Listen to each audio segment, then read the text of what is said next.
still grappling with the fact that I was medicated with Prozac as a 4-year-old. I was first medicated as a very young child, which 4 is a toddler, not even a child, but I honestly cannot remember exactly how old I was when I first was put on Prozac, since I have no clear memory before medication, but I would estimate somewhere around 4 years old. I was diagnosed with GAD by a child psychiatrist and remained on Prozac for my entire youth and development until I weaned off as a young adult around age 21. And this is really common. They convince you that you're bad, crazy, and slow, and then you can end up stuck on these drugs even past 18 plus, where you actually have rights to get off unless you're in like a conservatorship or something. And then by then, the damage is really, really done, because people already should never be put on these neurotoxin drugs, but it's like being on drugs like this for this many years is when you can get off, and then you have Parkinson's and thousands of other things. Like I always say, these drugs cause hundreds of mental, physical, and neurological problems that eventually lead to death. They turn off the bowels. They put you in comas. They can make you barely be able to see, a whole bunch of stuff. I have a lot of resentment toward both the psychiatrist and my parents for putting me on medication so young. Growing up, I was led to believe by both the psychiatrist and my parents that medication was essential for me and that I likely have to take it forever. Alternative options weren't really presented. I'm kind of laughing because I already messed up twice, but for a long time I didn't question this. As a teenager, I began to develop a mixture of resentment, embarrassment, and shame around the fact that I was medicated with Prozac. Being on the meds crushed my self-esteem. It made me feel like an outcast and failure. As an adult, I questioned how being on this medication affected who I am today. What would I be without it? Did it permanently change my mood? When I weaned off, I vowed to never take meds again. That's child abuse, and I'm really sorry that happened to you. What was their reasoning for putting you on Prozac at such a young age? Were your parents abusive in other ways? I think my situation really embodies the gray area of psychiatry in a remarkable way. I grew up in a environment and suffered physical abuse from both my parents and an older sibling. As a young child, I definitely had pretty severe behavioral issues, like as a direct result of the situation I was in, because of course these quote-unquote issues always come from trauma anyway. My parents couldn't really control me, and I was prone to having meltdowns during which I could become violent. I honestly don't know how far outside of the normal development spectrum things were, but I do believe that a lot of the problems stemmed from living in a really unhealthy situation. But the thing is, many people still come out with cognitive dissonance like this, where they still believe that somewhat these things happen because of something that they did, but really that's not true. There are people who never, quote unquote, act out like that, and they still get dragged through the cash for kids system and get labeled in drugs, specifically because you only end up in these situations when you have abusive parents or you don't have parents at all. Or somehow, like, the school system, part of the cash for kids system, claims that you have issues or something and that you need to get quote unquote help, and your parents can't afford to get a lawyer or whatever to keep that from happening. And other than that, it's always going to be because of no parents or abusive parents. In some ways, I put more blame on my parents than I do the medical system. My parents felt that I needed to be controlled, and I eventually ended up seeing a psychiatrist who used the only tools available to them, medication. First of all, there's other things they could do, but they just like to do what they get paid more to do. I do think it's pretty impossible to diagnose as a 4-year-old with anxiety. Oh, so that's what GAD must stand for, generalized anxiety disorder, because I was confused at first. Since someone that young doesn't even have a fully developed understanding of emotions. Having said that, the psychiatrist was just doing their job and responding to desperate parents. This is the cognitive dissonance I talk about.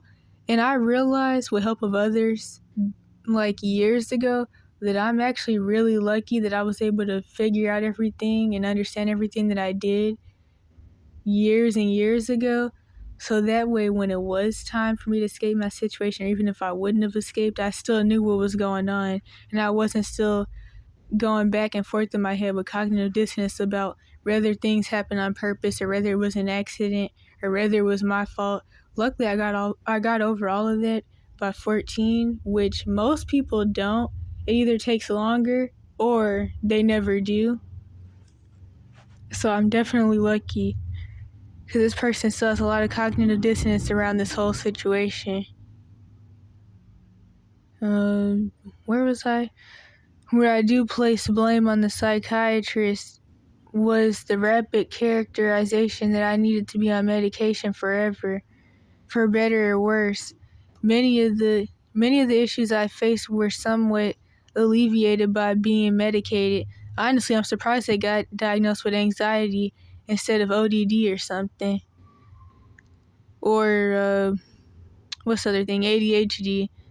Likely because my emotions were chemically stunted. As a response to this, the Prozac was deemed to be a sort of miracle treatment, something that saved a dysfunctional child. The solution to every problem in my life was to increase the Prozac dosage. Both my parents and the psychiatrist responded to normal issues and struggles through medication, and it is here where I feel that the medical system failed me greatly. First of all, they didn't fail you. They're doing exactly what they were made to do, which is eugenics.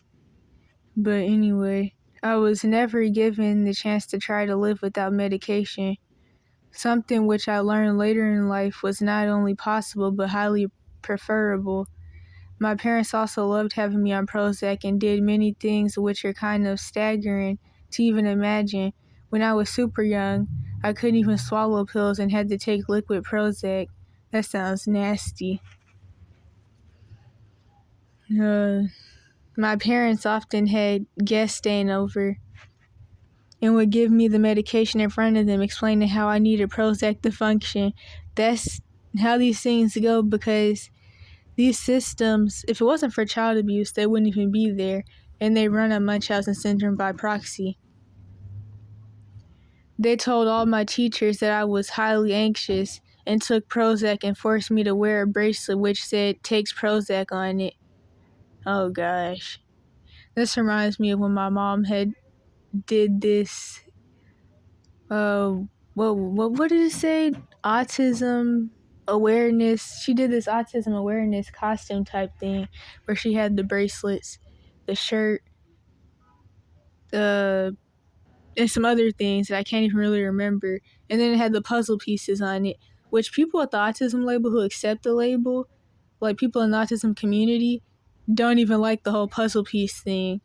And they don't like the organization. I can't remember the name of it, but they don't like the organization that made the puzzle piece sign either. But anyway, it sounds insane, and it was. Actually, no, another thing, my mom made me and my siblings wear some autism bracelet things. But yeah, anyway, it sounds insane, and it was. It is this aspect of my reality which, without a doubt, had the greatest harm on me. Because at the end of the day, parents who get labels put on their kids are just doing it for a pity party so they can run around telling everybody about how they have a retarded child, and then have people tell them, oh my gosh, I heard about how hard it is and how kids with those issues run around the house punching holes in the walls and breaking the windows and setting things on fire, and I just feel so bad that you even have to go through that. And sometimes these things are caused by fetal alcohol syndrome and things like that. So, I mean, or the parent eating a lot of processed foods when these issues actually are there. So it's still kind of their fault anyway, but people don't like to hear that. Neither the victim playing parents or the people with the labels who accept the labels, neither one of them like to hear that. Because it's a whole bunch of victim complex stuff on both ends. But well, when they're 18 plus anyway, because when you're under 18, like I always say, You're made to feel like you're the bad, crazy, and slow one and that your problems, whether they're actually there or not, are all your fault. But then when you're 18 plus, you're given a victim complex and made to feel like you're just sick and you're always going to be that way and everybody else just hates you and stuff like that. This is from a YouTube video, and I might remember which one this is, but I don't know. But if I remember, I'll put it in the description. So this person said, this hit me hard because every single word in this video described my entire childhood. It's hard to face that reality, but having people acknowledge the problem helps the situation. For instance, now that I know that there are others who share this reality with me, it gives me a peace of mind. It tells me that I was never crazy or stupid for feeling the way I did, nor was I quote-unquote demonic for having tried to commit suicide at the age of 14. It was because of my extremely traumatic childhood, which of course child abuse is a demonic ritual. So the demonized abusers who gave themselves over to the dark side are always going to try to make you feel like you're just the demonic one and all that stuff. Which of course you do get spirits that come in through trauma from all this, but it doesn't mean you're the bad guy, and it happens because of the things that happen to you. But of course, the abusers are always going to try to flip things around. I already read some of that. Extremely traumatic childhood and nobody wanted to acknowledge it. It was horrible to deal with the problems that unstable adults imposed on me as a child. It's even worse when they ignored their wrongdoings and acted as if it didn't happen. It's like a poison that seeped into my soul and is still subliminally controlling my abilities to be a better me. Seeing this video made me realize why I do what I do. When I get flashbacks or reminders, I go on an eating binge, gaining an astonishing amount of weight within a short time frame. In the past, I would binge drink, and before that, I've had to constantly smoke the pain away. My truth was hidden and denied, but now I know that I was never crazy. This reminds me of the story that someone told me when my relatives were smear campaigning me, which I'll link that in the description because they had a somewhat similar story. Although this person didn't really say what happened, but like some of the ways that they felt reminds me of this person who basically grew up in some type of cult or whatever, and they were getting molested in the cult, and they were just made to feel like they were the crazy one and all that, the usual stuff. I was and still am facing the effects of childhood trauma. Today I had an awakening because this video spoke of my reality. I know that I can face.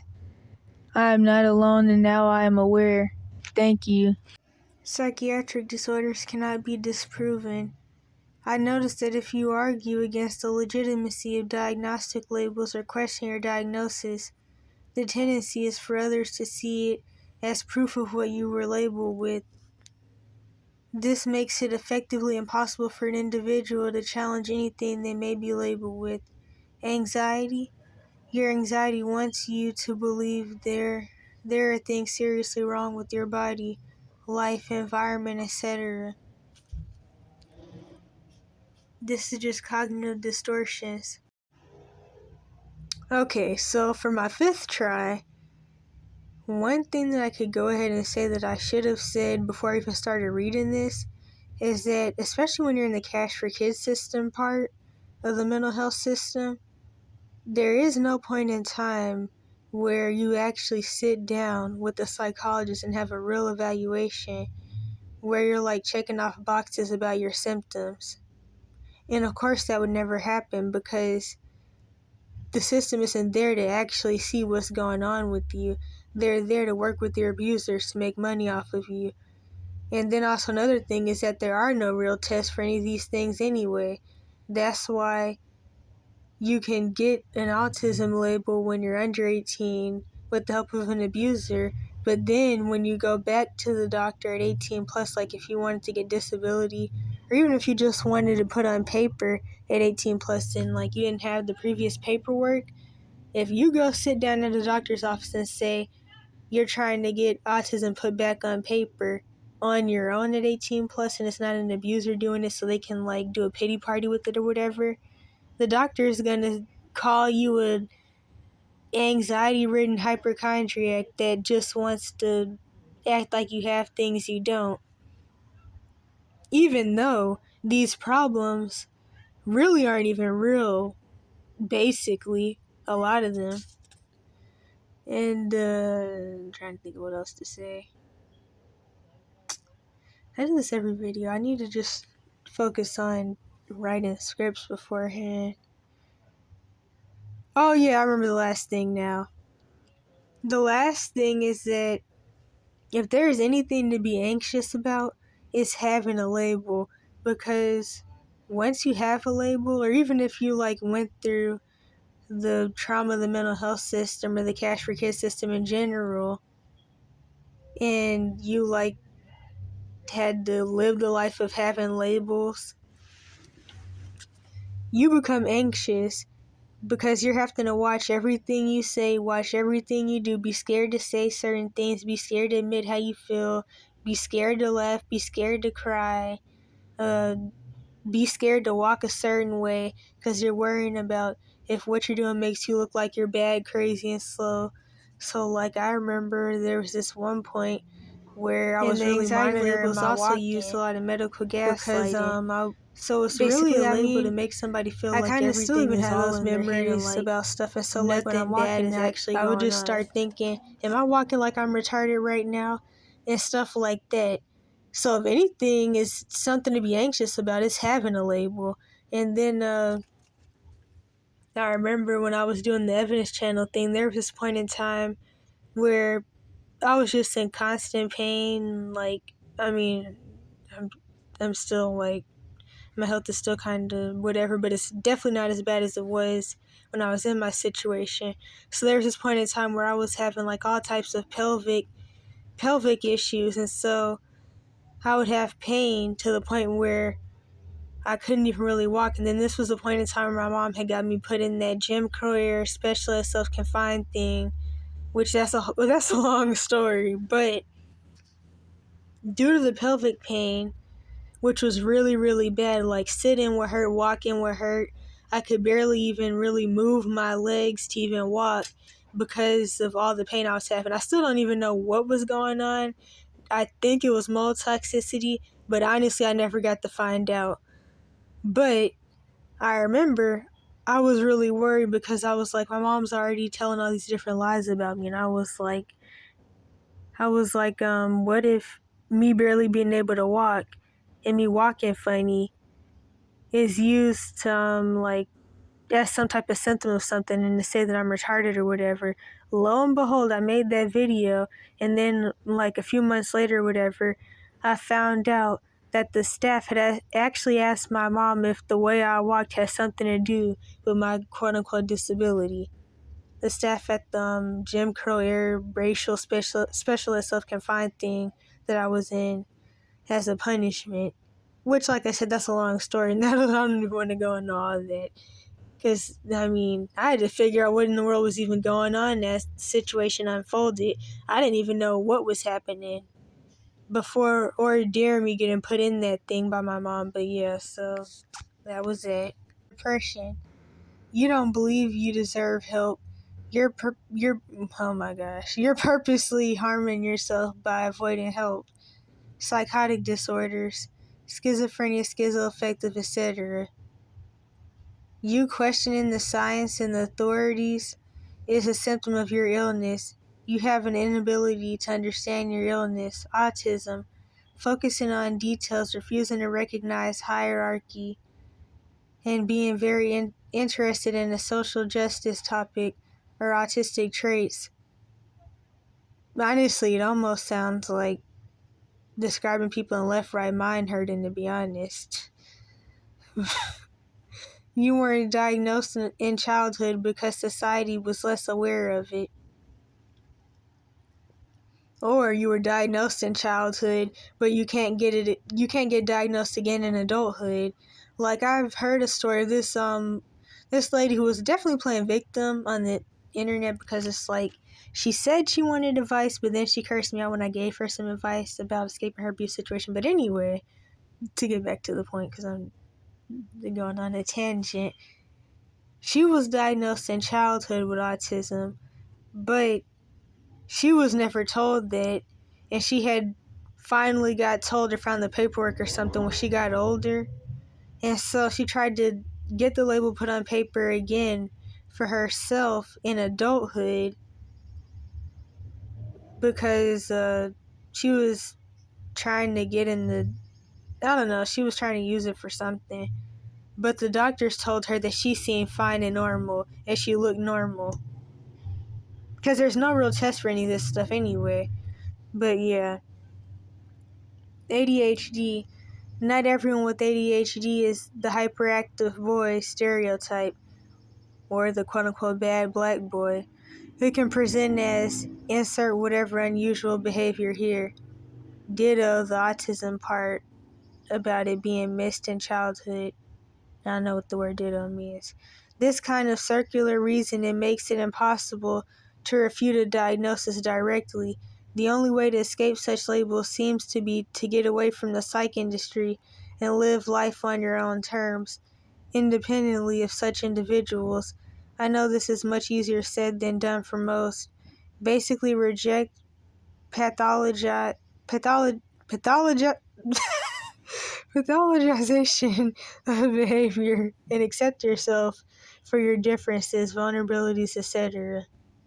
This is a screenshot of a comment from some video about drug addiction and homelessness or something like that.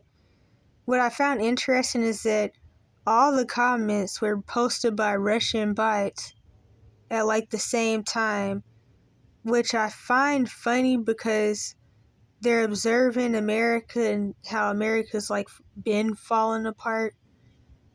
And it also is funny to me because of the coming wars that are going to happen. So that's kind of a side thing, but it's just funny that the Russians are saying what they're saying about what they're noticing while getting ready to like go to war with the US. But anyway, this comment says the government itself hooks its citizens on tranquilizers from childhood. They're talking about the psychotropics, then provides them with free drugs, and this is freedom in the American way and respect for the choice of an American citizen. Ossification. I don't know what that word means, but yeah. This is a response I gave to something someone said. I don't even remember what the whole situation was, but they went through the usual, which happens in the Cash for Kids system, specifically the mental health system branch. But of course, in all branches, you're going to get told that you're bad, crazy, and slow to make you feel like it's your fault that you're being tortured and locked up and stuff. So the lower half, because I didn't screenshot all of it, I really should have, is them saying, I'm going to read what I can actually see. They raised me in all of the gaslighting that they did throughout my developing years and beyond, which made me believe that there was something wrong with me. I think that they stayed on drugs well into adulthood, and then the therapist did the victim complex thing with them. And so anyway, I don't really remember the whole thing, but I said, oh, well, that too. Being 18 plus or not having abusive parents, can have similar outcomes when it comes to labels. I can't trust the labels though. There's no real test for any of them, so autism especially can be thrown onto literally anyone, especially anyone with trauma or who was a scapegoat and or prophetic / anointed and looking for answers to why they don't fit in. And I was actually thinking about making a video about just that little line alone. Because these days, due to all this pro mental health stuff and all these new mental labels being made, these days whenever somebody notices that they don't really get along with people or they don't get along with literally everybody they meet, instead of just saying maybe it's something about me, which doesn't have to be a bad thing or mean that something's quote unquote wrong with you or even that you're a bad person.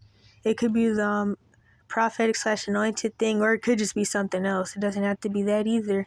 But sometimes it is. But either way, now when you don't get along with people, you're thought, wait a minute, you're told to think that maybe I'm autistic or maybe I have Tourette's or maybe stuff like that. It's like now everything has to be about some mental label, and people can't just be people that are how they are. Okay, where was I? Oh, I'm sorry you were eventually drugged though. That's the thing with labels. They are made to make you think you're bad, crazy, and slow. Also, years of being told you're bad, crazy, and slow can make you accept labels. You may even take on some characteristics of the insults because that's how word curses work. Not only that, but it's already a known fact that people actually get worse after they get a diagnosis because then they're trying to completely fit the criteria of what they're told they are. So people aren't even being told they have something. They're being told they are these problems. So like instead of somebody saying, I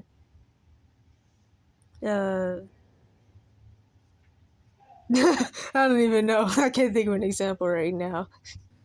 But yeah, so that's also because these systems are doing Munchausen by proxy and basically brainwashing. If you're under 18, everything is your fault and you're the bad guy. Then once you're 18 plus, the system may install a victim complex into you, revolving around you being sick. Okay, I messed it up a little bit, but then they said, yep, that's exactly how it happened. Here's a post from a kid that I recently met. He was dragged into the whole transgender thing at one point because of his trauma and the fact that the mental health systems push this, which is actually funny. The mental health system will, actually, wait a minute. I'm messing this up because technically it's commonly the pediatricians and the regular physical health doctors that drag kids into transition and stuff behind the parents' back. But I'm sure that mental health professionals would also commonly be involved with this.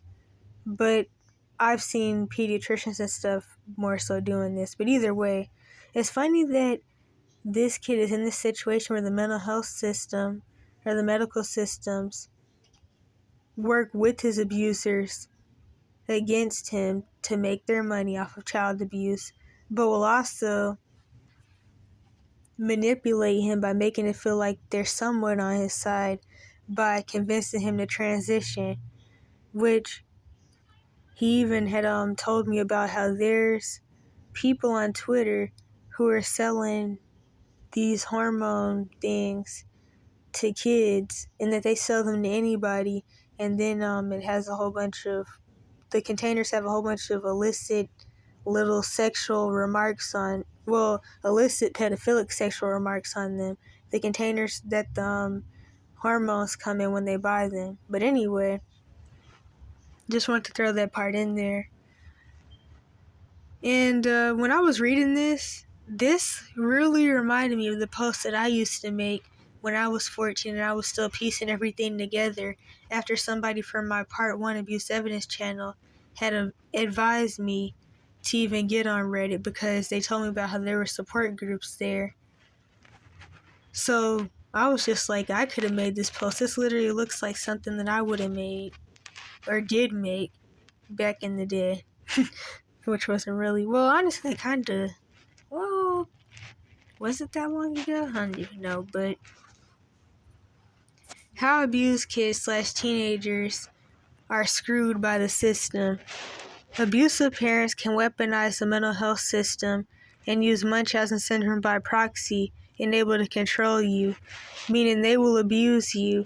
You have an emotional reaction. They respond by saying you're crazy / mentally sick and need help. That's called reactive abuse, by the way. Don't be forced to take medication or institutionalized. I mean, you don't really have control over that under 18 anyway, but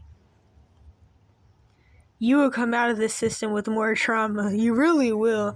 Honestly, I have so much medical trauma, not even just from all the Munchausen and stuff, but like even from the doctors allowing medical neglect, which led to things like when I had that tonsil infection for all those years. I used to have videos about that on the evidence channels when I was still doing that. But things like that, me becoming chronically ill and it being ignored, and it's still being ignored, and me still going through medical gaslight until this day about what actually is wrong with me.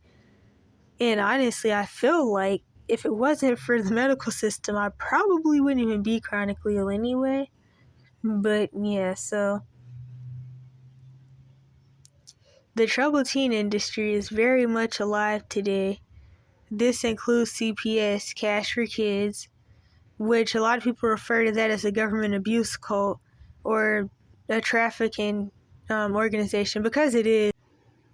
I should also add in that all parts of the Cash for Kids system are trafficking organizations, because some of them, like the ranch TTIs, literally send professional kidnappers to come kidnap you from your home in the middle of the night and actually make you think you're being kidnapped while they take you to this place that your parents paid you to go to be tortured and chained to animals and eating cow crap and eating your throw up and stuff like that, all the other stuff that happens, which a lot of people die at TTIs, and I'm sure a lot of people die in mental facilities too because of the deadly drugs that they give out, but that's never really talked on. But anyway, to get back to the point, they all are, but CPS specifically runs on trafficking. I feel maybe more so than even the other branches of the Cash for Kids system, because your entire time as CPS is literally you being trafficked around. Not to mention, people end up in full-blown SRA sex trafficking through CPS as well. So not only is it a trafficking organization, but people go from there being CPS, to full-blown SRA sex trafficking, where they're being trafficked in vans with a whole bunch of kids in planes to Dubai, in vans to other states and stuff. Or maybe, no, let me not say that. I was going to say maybe you can van to Dubai, but that's not even, it's not funny. It's not. But behavioral health treatment centers, such as residential treatment facilities, outpatient care, partial hospitalization care, intensive outpatient care. Remember, CPS's goal is not to help come and save you. It's about money. They actually want to reunite kids with abusive parents. Not to mention that the likelihood of CPS actually removing you is very low. And to be honest, whatever your current situation is 9 out of 10 the same. Wait a minute. It'll be the same or worse in CPS. So, like, there's a lot I can say about that. But one thing I can say is that there was this lady who was telling her story, and she said that she'd rather have stayed at home and got beaten and raped every day than had ever went into CPS custody. And then there's other people that say being on the streets is safer than being in CPS custody. And like I said before, the people at the top make the money. They print the money. So at the end of the day, these systems are more so about the trauma-based mind control. And like I always say, the communist society agenda: turn out and traumatize the kids so they never become fully functioning adults that can think for themselves. And also to have a world of messed up people who are confused and don't know who they are, what they are, and all of that. And it makes me wonder, when the money fully fails and like the US dollar completely means nothing anymore, are these systems going to keep abusing kids because they just are sadistic and they want to have a world of messed up people? Which of course they do, but I wonder, will they still keep doing it when money completely fails, or will they let the kids out? And then of course, as far as the SRA sex trafficking, that isn't, I mean, there's money involved obviously, but that's about rituals and death tolls. Honestly, a lot of things are these days, but that's kind of different from other branches of the Cash for Kids system. So they would still do the trafficking stuff and use people for all the different things that they're using people for, regardless of the money. Nobody is coming to save or help you if you're depressed or in a bad situation. It's all about money. People need to wake the freak up. Waking up after losing 16 years of my life to misdiagnosis, or instead of saying misdiagnosis, you could say to the system doing exactly what they're made to do, which is throw labels on people. When I was 15, I went through a period where I was depressed. I had a lot of friends in high school and was involved in sports and band. However, my sleep was not good. My high school started really early and I often stayed up too late, so I was always tired. That's something that people really don't think about though. Like, I remember the little bit of school I did get to go to, it just made things worse for me at times. I mean, I like going because it was better than being at home, but still, like, having to get up early while also going through sleep deprivation abuse is bad. But even people who aren't going through things like that still end up really tired and aren't getting enough sleep due to having to get up at 5 and 6 a.m. and sit somewhere till 3 p.m. and even later, because, like, I remember living in places with bus shortages. Well, wait a minute. Bus driver shortages, or the schools were just out of the district because of a whole bunch of racial redlining stuff. So the bus ride would be like 1+ hour long and stuff. And so you're getting up at 5 and 6 a.m. and then not getting home till 5 p.m. and stuff like that. And it just isn't good. Okay, so my sleep was not good. My high school started early and I often stayed up too late, so I was always tired. Anyway, my parents worried about me and my PCP started me on Celexa. This caused irritability that was misdiagnosed as bipolar 2. Then I was prescribed lithium. Later, when tired and struggling with focus in college, I was diagnosed with ADHD and prescribed Vivanze. I suffered endless, terrible adverse effects from the meds and had numerous years where I was so disabled by the meds I could barely work. Eventually, I discovered critical psych books like Anatomy of an Epidemic and Dr. Bregan's work. With the help of my psych, I tapered off of my lamotrigine and Vivance. I'm surprised the psych even helped with that. They're usually going to gaslight somebody and they're not doing it and then scare them into not doing it by talking about withdrawal. Whoa. It was like waking up. Since being off the meds, I've had zero mania or hypomania, and I focus very well on subjects that interest me. Every day my limbs felt lighter and I felt more awake and alive. I've been off meds for almost 2 years and I'm recovering, but I'm so angry and there's no justice. Too hard and expensive to sue. I'm open to making friends here if people want to talk.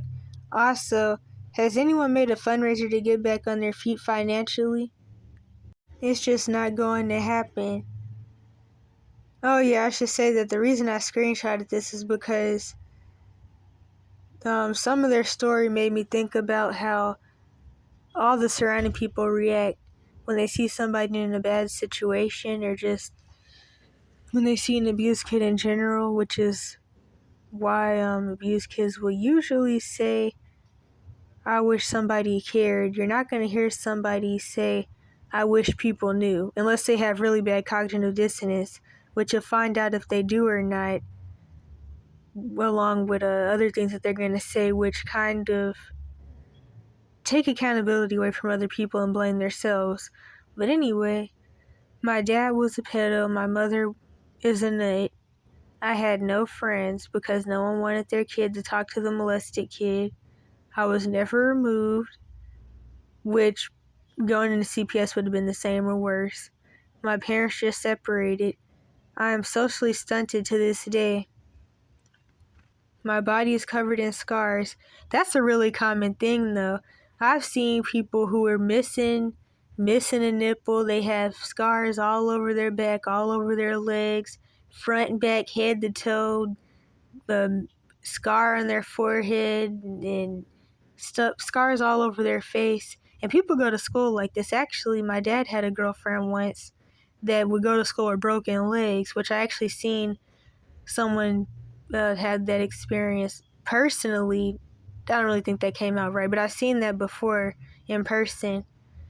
So yeah, I mean, mandated reporters, of course, they don't do anything. Which it wouldn't really make a difference because unless someone's really willing to fight for you and go to court with you themselves, there is no system put in place to help. So someone can only help you if they're like willing to also take you in. And people aren't willing to do all that. So my teeth are dehydrated, pee yellow, and I am obese.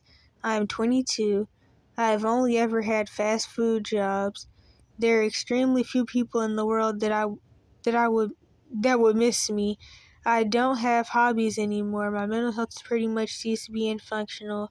I'm pretty much just doing hygiene stuff 1 to 4 times in a 2-week period because I don't have a job anymore. So it really doesn't matter. I never go anywhere except to get groceries. I have someone who takes care of me, and it just makes me hate myself more that I can't just get my stuff together.